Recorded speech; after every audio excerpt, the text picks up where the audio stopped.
you private chef for The Rock and Emily Blunt. Can you just talk about what that's like? Is it 3 meals a day? What was that like? For most normal people, yes, it's 3 meals a day. But for Dwayne, it's a lot more than that. He's a big dude, so he's eating typically about 6 meals a day. And then when you stack on cheat meal, there's, I would say, almost another 3 meals of, waffles, pancakes, burgers.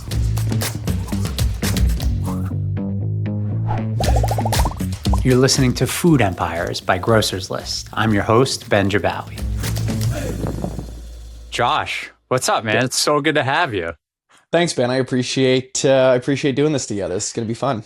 Yeah. So the whole idea of this show, if you haven't listened to it yet, which you probably haven't because it's not live, but is like today, someone goes to your Instagram or your Facebook and they say, wow, Josh has 500,000 followers, hundreds of millions of views. We want to tell the stories about like how you got there.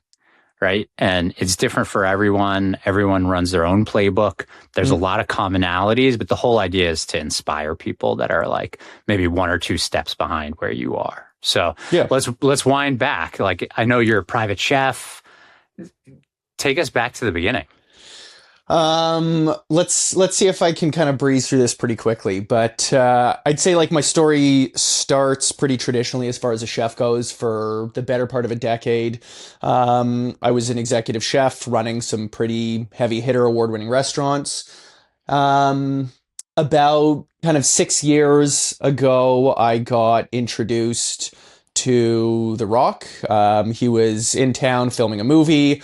Was looking for a private chef for the summer, so we ended up working together, which was great, but we kind of, left it at that. I went back to my chefing thing, and the entire time I'd always been, kind of prevalent on social media. I'd essentially been using my Instagram as it kind of acted like a net catching the things that I created in restaurants. I'd post images. I was never really posting any video content. And in the early days of Instagram, that did pretty well for me. I built up like a pretty decent following. I think I was around 25,000 followers. I did some brand deals here and there. But it was never really a focus, and it was never something that I really dumped a ton of energy into. Like I said, it just kind of catched some of the activities that I was doing in restaurants. And then last year I was doing a lot of private chefing again. I was working with, The Rock and, Emily Blunt and a few others. And, it was great, but it was also a lot. Like when you're private chefing with celebrities, it is kind of all consuming. I'm in the business of not saying no to things. So you end up working yourself a little bit ragged. The end of the year came around and I was doing a bit of a reset, trying to think about, what do I want my kind of work life to look like going forward? What do I want my career to look like going forward? And the idea of doing content as my main thing had always kind of been in the back of my mind. And some people that know me really well had kind of been pushing me towards that. So this January, I said, you know what, I'm going to cut out the next 3 months, and I'm going to go 100% on content. I'm going to film every single day, ideally try and create 2 to 3 pieces of content a day, edit, with the goal of posting 6 pieces of content a week, every week for 3 months. And I was like, I'll commit to this. And at the end of 3 months, if it's not working, then maybe that's not the thing, and private chefing is what I'll stick to. And if it takes off, we can kind of reassess. And I'll say this, luckily around the 2-month mark, 2 videos in 2 days back to back both went viral. They both did a couple million views. Wow. And I say luckily because after 2 months I was like, all right, this is tough. Like, this is really tough, creating all of this content, coming out with new recipes, not necessarily being kind of like rewarded for it or feeling like it's going anywhere. And then it literally woke up the next day and literally everything changed. That's wild. Yeah. I mean, I just have so much respect for creators in this vertical, because to put out 6 pieces of content, did you say, in a week? Yeah. I like, and edit all that content. I assume you're doing that yourself. Like, it's a total beast of an undertaking, but that's also important to know because that's what it takes, right? Like, over those few months that you were doing that, you probably got so much better at editing the hooks and the content and the video and the reel and like the platform. So it's no surprise that it took that consistency before you took off. But before we get into like where you are today, we got to go back because I think you just glossed over a couple like things that everyone would be like, what the hell? Like you private chefed for The Rock and Emily Blunt. Can you just talk about what that's like? Is it 3 meals a day? Were you, starstruck at all or did you get past that? Like, what was that like? Yeah, I mean, it's a good question. It's like like I said, it's a lot. For most normal people, yes, it's 3 meals a day.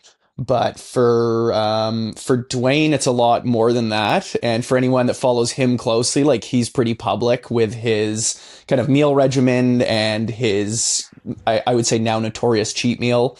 Once a week on the weekend, he has this crazy day where there's just no rules. But yeah, he's a big dude. For both of the movies that I've worked on with him, he was filming some pretty kind of physical roles, so he needed to look extra large. So he's eating typically about 6 meals a day, and then when you stack on cheat meal, there's, I would say, almost another 3 meals of waffles, pancakes, burgers, just like anything. So yeah, it is a lot because again, like I said, you're kind of in the business of just not saying no. You say yes to, everything.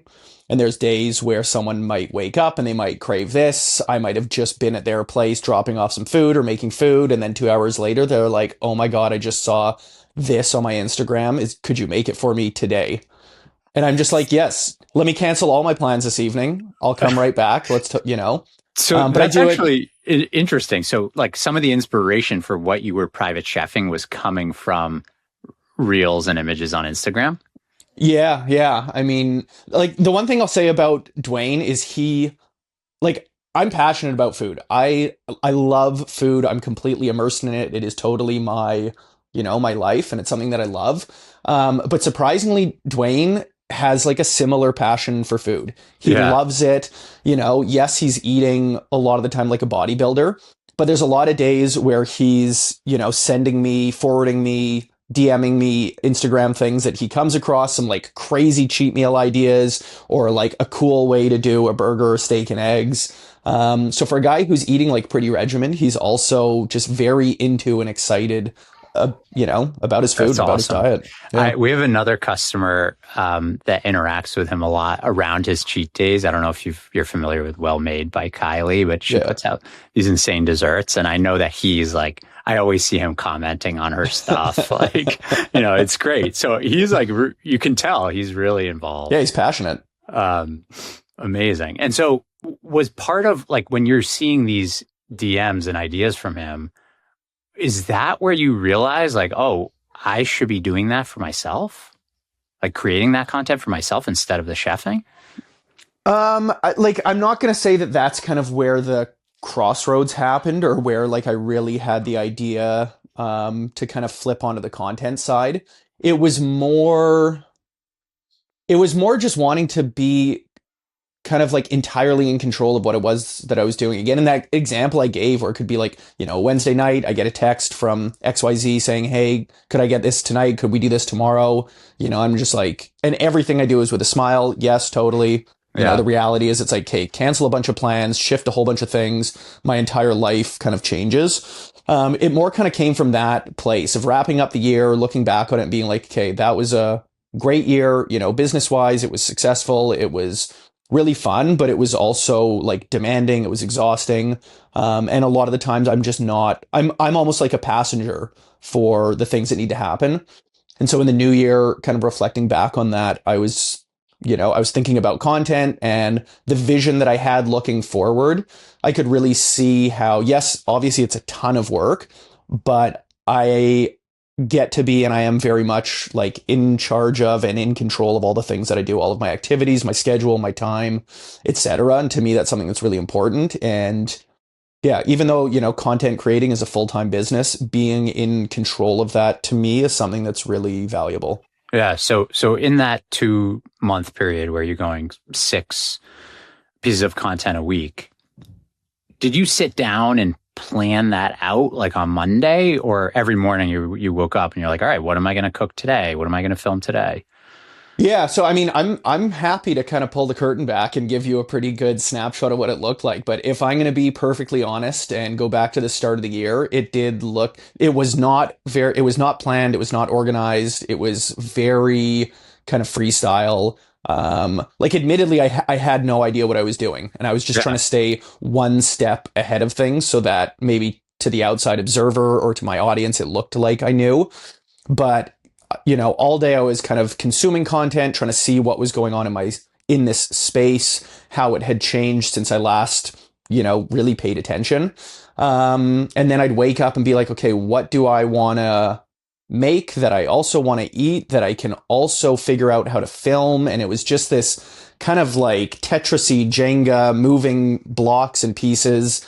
And it was really I'd say disorganized and a tiny yeah, bit chaotic. I think to the audience, to the observer, it might have looked a little more put together, but it for kind of sure. was all just off the cuff. And I think I had a little bit of fortune on my side that it all fell in place. So, I mean, we work with some really, really large creators that have millions of followers, and the story that you just described is not that dissimilar from what some of them tell me today, how they run their business. So some people Yeah. are like super planned out in advance.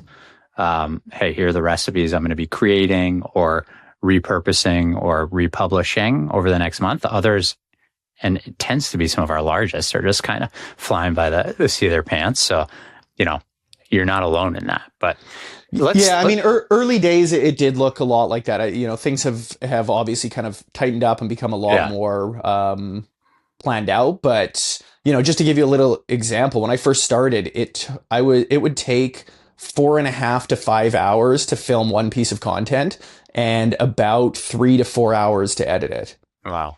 And And like a what does lot of it the take now time, for you? a fraction of that. You know, Because you've done what, hundreds of posts or Yeah, thousands of posts? I've done hundreds since then. I've spent countless hours accumulate, total of days Yeah, editing. So that has gone way down. So I'm able to film way more pieces of content, edit way more pieces of content, spend way more time building out, things like our Substack and our yeah, YouTube and our TikTok and just all the kind of supplemental pieces of the business so that this is actually a business and not a, yeah. endeavor. So, I was scrolling through all your content on Instagram specifically. It looks like your first post was a nice picture of pasta 2018, probably from when you were cooking at a restaurant, I imagine. And then I saw, I'll pull it up, um, this post, which you probably recognize, right? You remember this one? Yeah, I remember that. That looks like pistachio ice cream. This Yeah. looks like your first post with a million plus views. I'm seeing Yeah.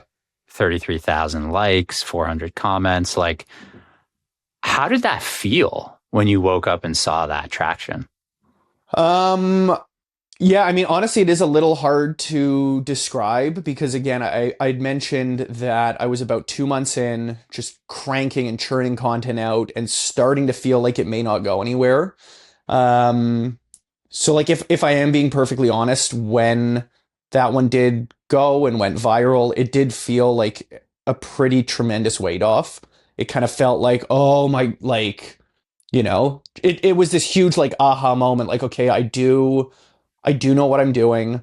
It Yeah. does just take time. Like I was pretty aware um, that when you do start doing content for the first time and posting, especially with kind of where the algorithm is at these days, you do need to be consistent for 1 to 3 months. So I did Yeah. come into this with a little bit of that understanding, but still not knowing when it might happen, if it would, if it wouldn't. So when that did finally go, it felt like this huge relief, like, okay, I do know what I'm doing. I can just kind of continue with what I've created, and like Yeah. hopefully it will take me to this promised land, essentially.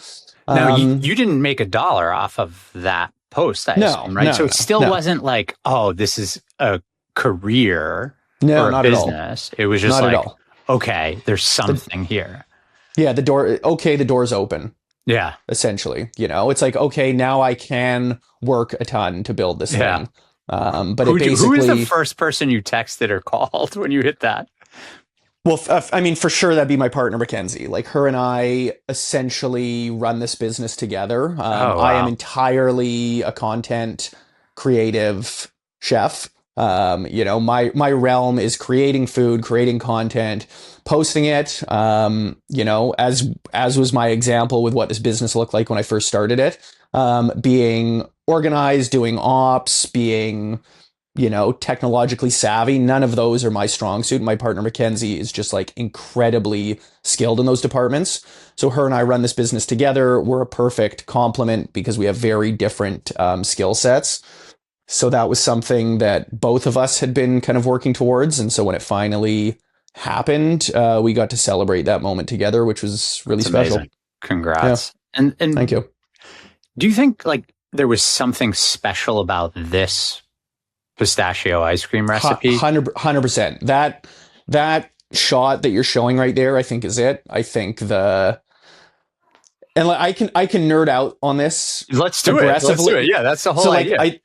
I do think there's something like perfect about the three little kind of like spheres of ice Yeah. cream, and I filmed this probably 6 times, and it took me an entire afternoon and evening to get those looking like these perfect little spheres, because I do think there's something in the kind of like geometry, the shape of them, but Yeah. that vibrant, bright pistachio color. For anyone in the food space on Instagram, I'm sure we all know that pistachios are like the ingredient of the year, Yeah. right now, right next to cottage cheese. So I think had a little double dip there, and then Yeah. just that maple syrup. That little zoom in Brilliant. drizzle, the maple syrup, I think it was very captivating. So I think I had a lot of Yeah. things working for me in that piece of content. Even the glass, like the plant in the back, Yeah, kind of a lifestyle shot. I don't know if you were like doing kitchen style shots yep, before, but yeah, it feels like when I was looking through, wow, this looks different, and it's no yeah, surprise that that was the first big one. Amazing. Congrats. yeah. I appreciate that. Let's let's talk about Bobby Flay for a sec. Let's do it. Because I mean, the list of people that have beat Bobby Flay in anything is probably really short, right? That's So, yeah. so what As was far as I that? know. Yeah, tell everyone like what was the show that you were on? How'd that come to be? Yeah. So I was on Beat Bobby Flay. I think we filmed it in 2022 and it aired in 2023. Okay, Or filmed in 2023, aired in 24. But yeah, so a Food couple years Network. ago, yeah, on Food Network. So a couple years ago, I got to go on the show, and I will actually give a tiny little bit of backstory. But I'd actually been approached to go on the show like 7 years ago Oh by a wow. producer, and it didn't end up happening, and I just kind of forgotten about it. And then completely out of the blue, about 2.5 years ago, that producer reaches out to me, and she was just like, "Hey, been kind of seeing what you do, what you've been doing in the food space. We love your pasta. We need to have you on the show." And it just like it came together in like a week. And was that because of Um, your social content? You think, I or yeah, I think so. And again, like I have done a little bit of kind of cleanup on my Instagram. So I did a few years back have a lot more kind of like restaurant just images, like yeah, photography from the food that I've been doing, and fresh kind of like handmade pasta has always been a huge part of my restaurant background. It's not something I do as much today with my content, but it is something that I've done for years and years in restaurants. So this producer reached out to me. Hey, we need to have you on the show. Obviously, I said absolutely. And again, for anyone who's familiar with TV, these things, it was like 6 years of delay. And then it's like, cool, can you fly out in like 10 days to New York to film this episode? So, obviously you say yes. and you knew it was for that show Yeah, and so specifically. I knew it was for the show, and essentially the kind of the format of the show is, pick a signature dish of yours, and if you are able to beat the person that you're going to go head to head with in round one, you'll face Bobby Flay in round two, and you'll both have to kind of make this signature dish of yours. He'll make his version of it, you'll make the one that you're known for, and that's kind of how you compete. So. Um, as is with TV, the day starts at like 6 a.m. in some dark, dusty warehouse in Queens. We're filming this episode. I'm going head to head in round one with this like pretty hotshot New York chef who's Uh, been on magazine covers and is like a pretty big deal and a real up and comer. And the first round's kind of like a mystery basket round. They give you 20 minutes. They give you a mystery ingredient, and you've got their like kitchen and their pantry to use. Um, and this is all very real too. Like I've done a lot of TV and everyone asks me about like the time and if you know what you're cooking ahead of time and like everything is totally real. so You you know, so actually had no idea what you were going to cook. no, so for round one, I had no idea. They show you this pantry. I mean, it's pretty stacked with ingredients. They show you a kitchen that's got everything you need to, you know, do some pretty crazy cooking. But I have no idea what they're going to show you. And they basically pull the lid on something. They start a 20-minute timer, and that is all completely real. So, like, yes, it's terrifying. It's also, I guess, for me, like, extremely exciting because I love competition. I love pressure. So this is kind of like my, you know, my bread and butter. Yeah. I always find this super fun, which is why I've done quite a bit of TV competition. But until this point, I'd never won anything. So, spoiler. So yeah, So you they beat pulled that guy. yeah, they pull the lid. They give us like a rack of venison, which in 20 minutes is just so ridiculous, like so ridiculous, completely ridiculous. But I managed to spin together like a pretty kind of stunning dish looking back on it. I beat this guy. I go to head with Bobby. My my kind of signature dish that I had chosen was this stuffed pasta. It was like a really technical type of ravioli called cappellacci. The one that I was doing was filled with burrata, and it was served in this like lobster sauce with butter poached lobster. It was just very. I wanted to do something that was technical, like really techie handmade pasta was something that I was just so comfy with. And then I wanted to do just some like kind of not fancy, but just some like really big, interesting kind of creative flavors. So that's why I thought that like butter poached lobster would make sense. And then sure enough, I think we had 40 minutes to do this thing. So sure enough, we're like 20 minutes in and I'm like trying to break down live lobsters and cook them perfectly while making this technical pasta. And in my head, I'm like, dude, why did you choose? Like, you are such an idiot. This dish is so much for 40 minutes. Like you've killed your shot here. But while that's playing in my head, I'm also just like next step, just like keep going, get it done, you know? And how long did they give you for the round with Bobby? 40 minutes, Wow. which is nuts, which is like just completely nuts. And like my dish literally came together in they do the typical 3, 2, 1. They do the big old countdown. Yeah. I'm finishing all of my dishes. It's chaos. But it came together. I looked down at it and I was like, wow, okay. Like I got it all done. The pasta looks great. I'm pretty sure the lobster's cooked perfectly. So I felt pretty good. And then like you go, kind of hug Bobby. I take a look at his dish. It did look pretty straightforward. So I What had did this he little. make? He did like a pretty classic mushroom stuffed ravioli with like a sage brown butter, which is like it's a very classic.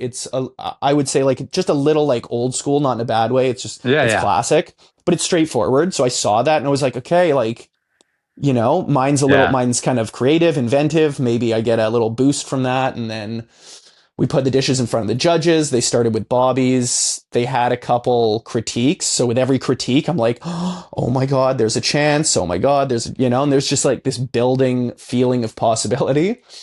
Yeah. And then they taste my dish and like had almost no critiques.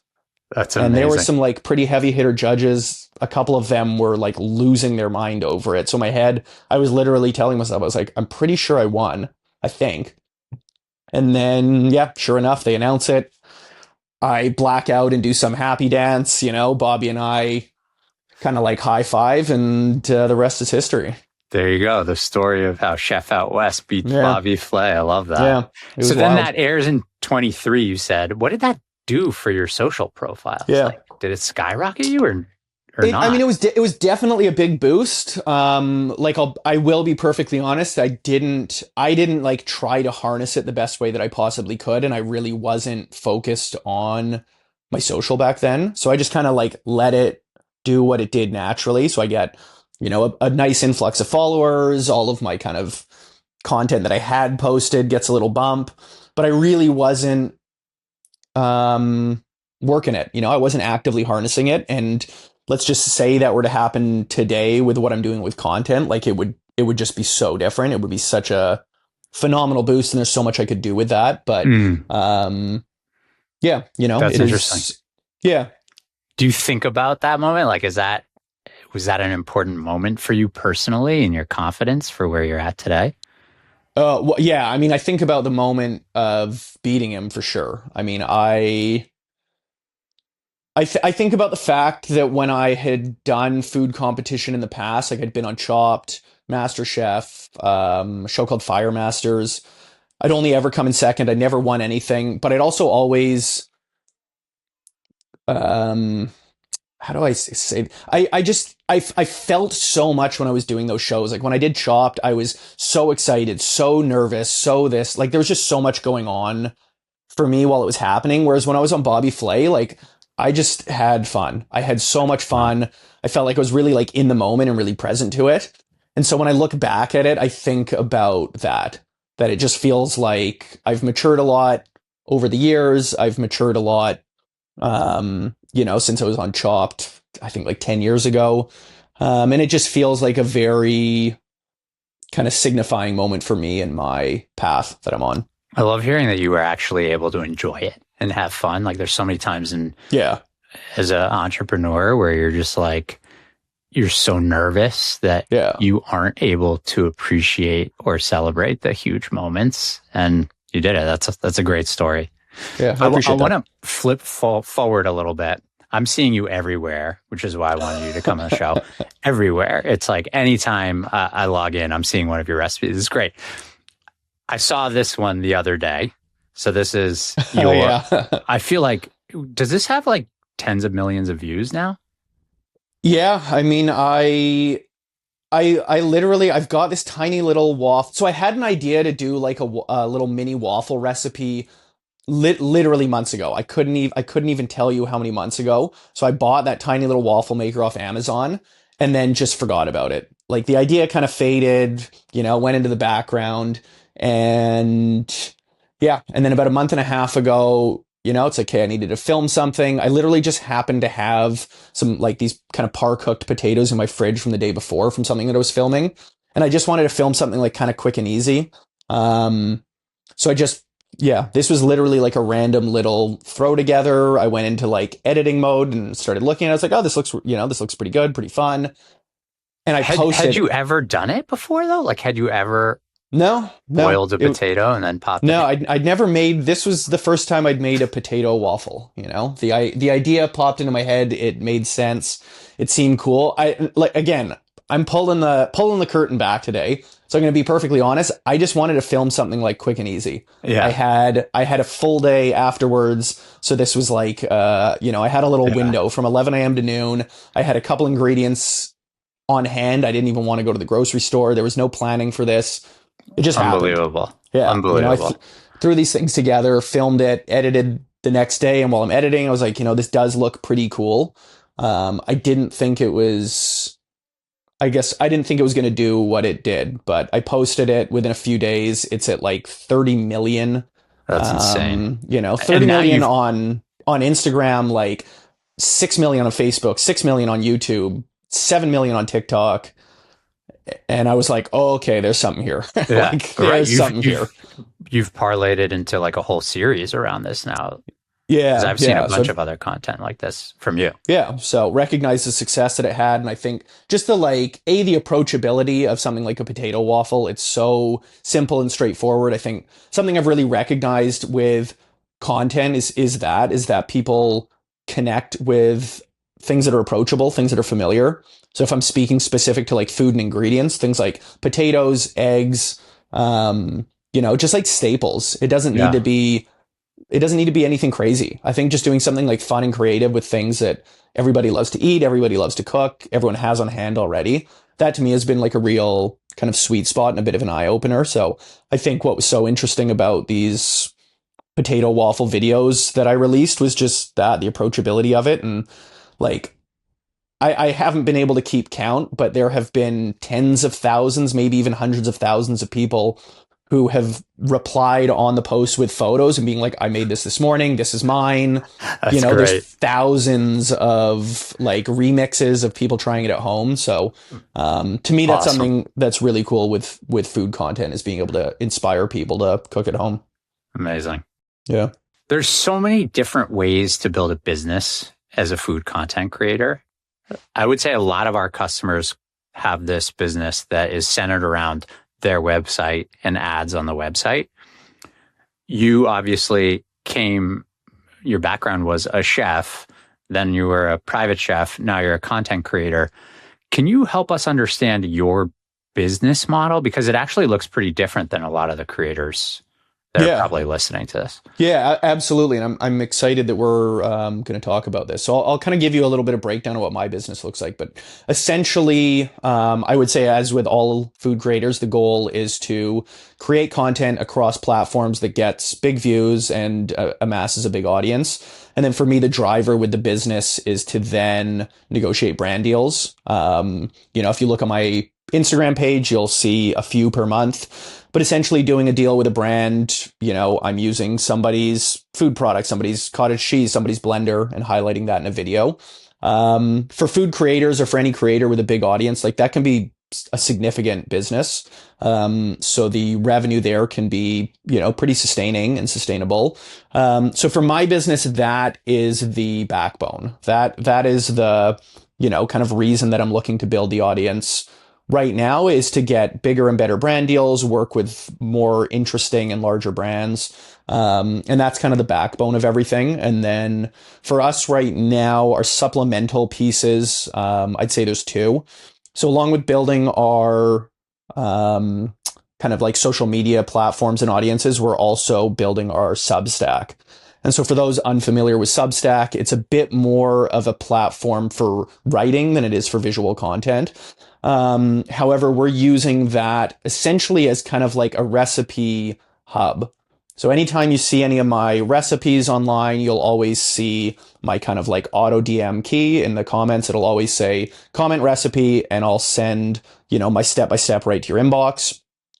So we're typically then sending them a link to our Substack page where the recipe is living. And if you go to our Substack, go ahead. I was going to say, people have to pay to be a member of your Substack, right? So we've got two tiers, and we're looking to build them out kind of simultaneously. So there's the free tier, which right now probably has, I would say, about 60% of our content. So essentially, most of our kind of like older recipes, anything going back maybe a few months and beyond, a good amount of that is going to be under our paywall. But for the most part, anything current, anything live, anything that we've done in the last few months is free on our Substack. So people can sign up for Substack, log into the app or the website, find my recipes. We launch all sorts of like tips and tricks.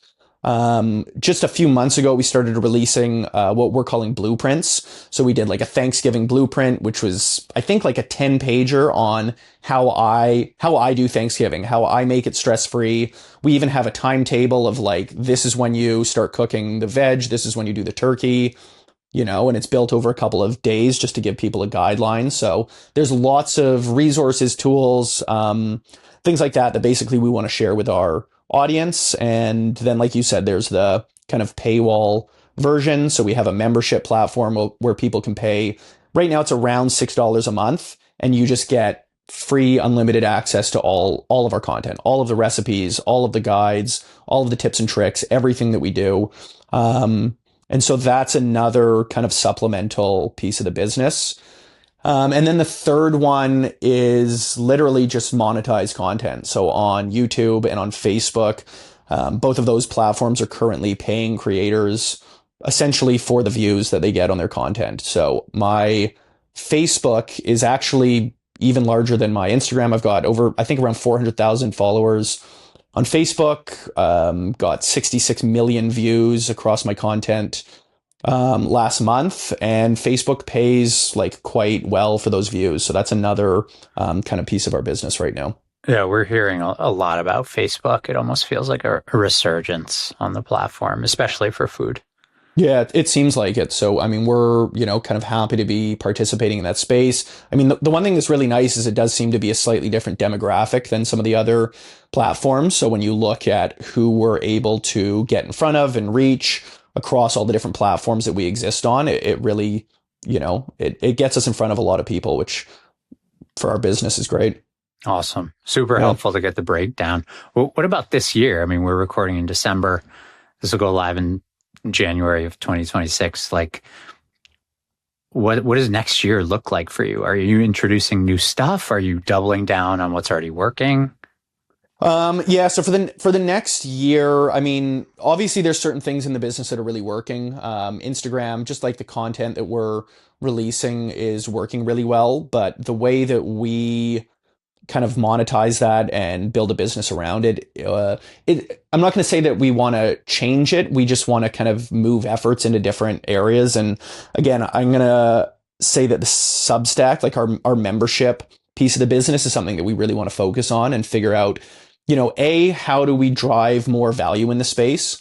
Like obviously there's value with the content that we're creating, but how can we kind of create and provide supplemental value alongside our content that on the whole makes everything more interesting, gives more value to people. And I think, again, Substack is where we can really do that because we can go a little deeper with the writing. We can provide a little more kind of like backstory or insight into some of the recipes. And then we can also start to do some really fun stuff. Things that we're looking at are like doing some live sessions where we're going to do some like live cooking with people. We haven't decided yet if it's going to be the type of live where people can kind of like join in with us, where we publish a shopping list, people cook with us and then do a Q&A.